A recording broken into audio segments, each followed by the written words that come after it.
guess this is the big reveal. Now, I started on this project, about a month and a half ago, and I've been doing it in my spare time, as this is not my full-time gig building guitars.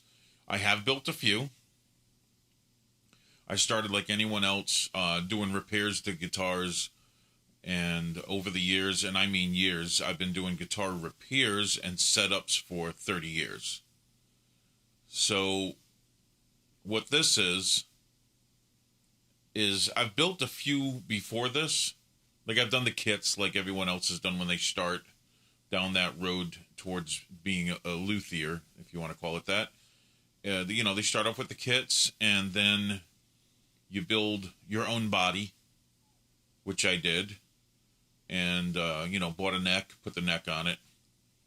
This signifies the first full build. Now, meaning that I built the neck, everything, cut the neck, fretted the neck, the whole thing. Now, this guitar is made out of cherry wood, and you can see right there, it's all cherry, and those two stripes you see coming down here, those are walnut. Even the neck is all cherry, okay? It's all cherry wood. Now, I haven't put the back plates on it, but you can see it in the video earlier that there are back plates made for it. I didn't do it because as I was wiring it, I shielded everything up and kept it open to make sure everything was functioning. Because this guitar pretty much was Eleanor. And meaning with the hundreds of guitars that I've wired over the years, this is the first one that gave me this much trouble. And what I was doing was the bad thing of ordering wiring pots from Amazon. Just don't do it. I've got two sets that had bad capacitors, and the next set that had one bad pot. And the problem is, the last set, I went over and over and over again with it, not even thinking that the switch was bad. I've never had a switch go bad. Maybe it's just I'm an anomaly or something. But this one had a bad three-way switch, and I went and rewired and wired, and finally I just said, I'm done with this. I order most of my stuff now from StewMac and also Guitar Center. I went down there and I bought really, really good pots from Guitar Center and spent a lot of money on them. So that's what I have on there.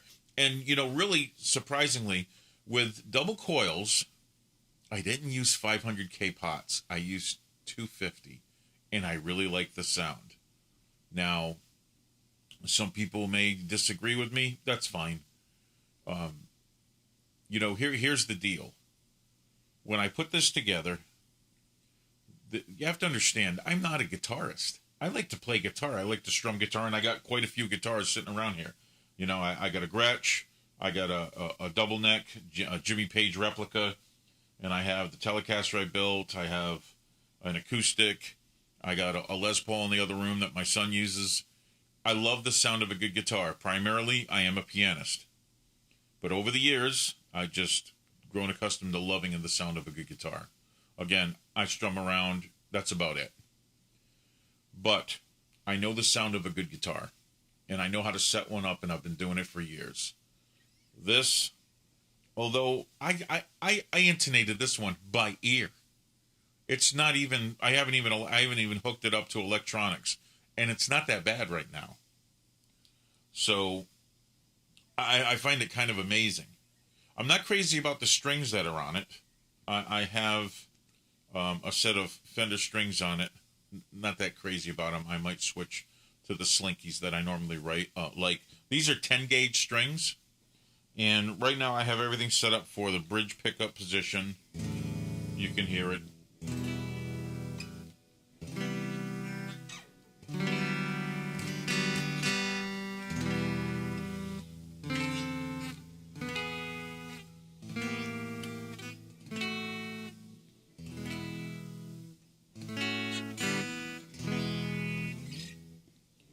So it doesn't sound too bad. And now we're going to go to both pickups.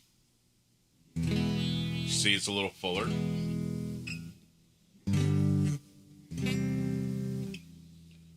Again, you'll notice I'm not a guitarist. Like I said, I like to strum chords like anyone else. I like the sound of a good guitar.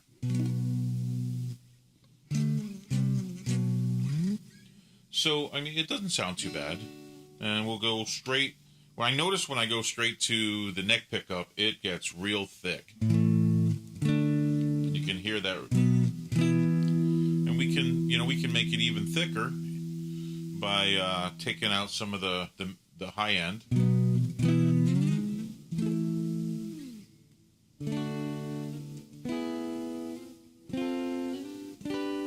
Now this is clean right now in this little tiny little Fender amp behind me. We can add some effects to it, put a little delay on there and maybe a little chorus, have some fun with it.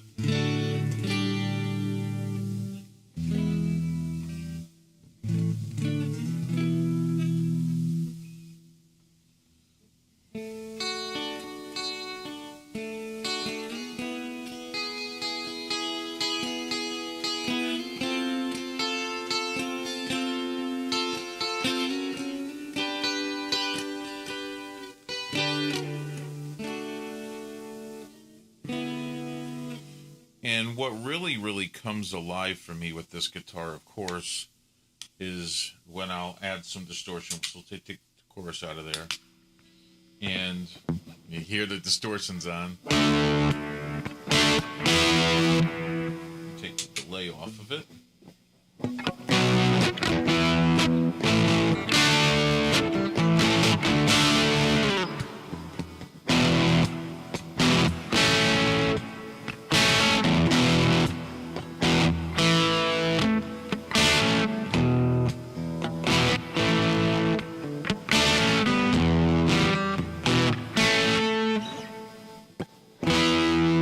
Doesn't sound too bad.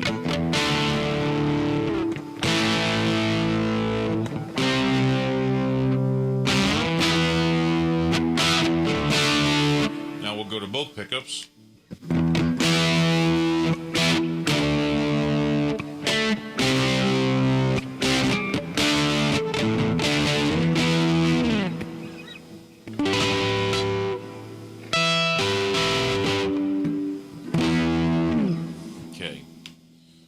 The neck pickup with distortion. You can tell how fat it gets at that point, and we can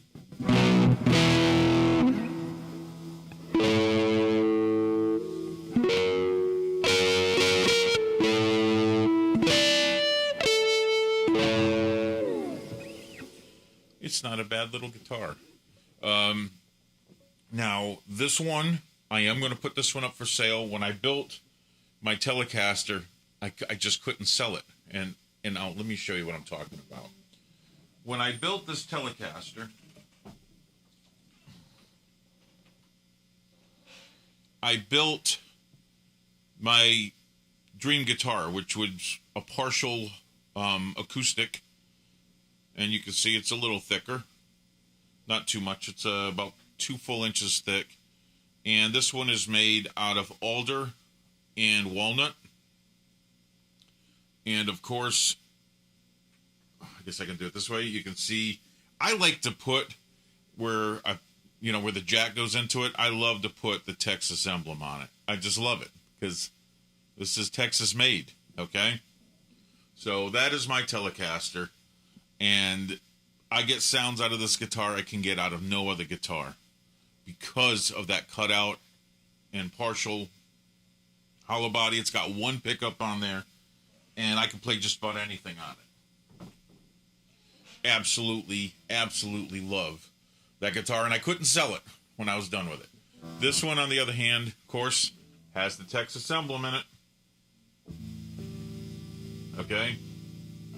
And that one is for sale. And you can see the contour on it. And I guess the reason why, and of course, like I said, I don't have the plates put on the back of it. It's not for sale, or The other one's not for sale because, like I said, I love it. This one has to be for sale. I have to sell this one. So I'm not sure about the price on it. It's going to be above $600, and I don't know whereabouts. So if you're interested in it, make me an offer. You can put in.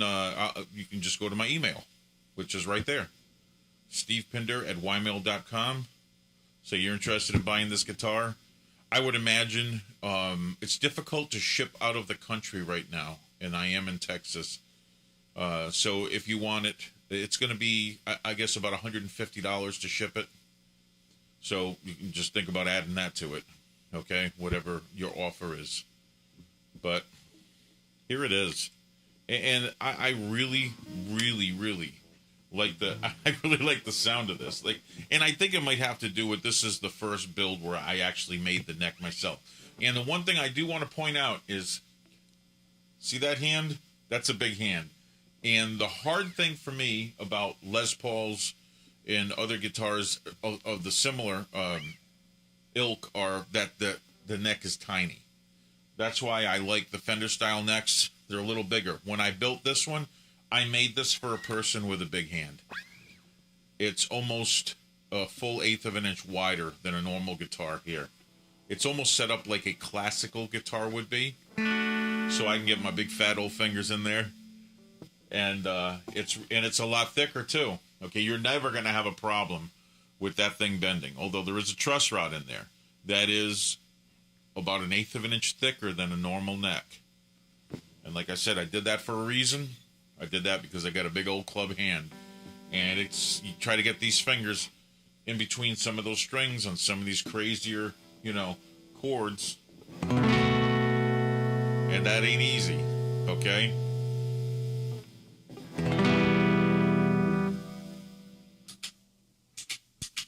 So I would say that if you have a tiny hand, this probably isn't the guitar for you.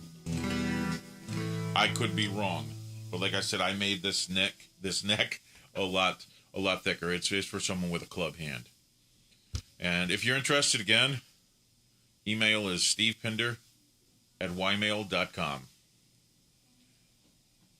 Hope to hear from you soon.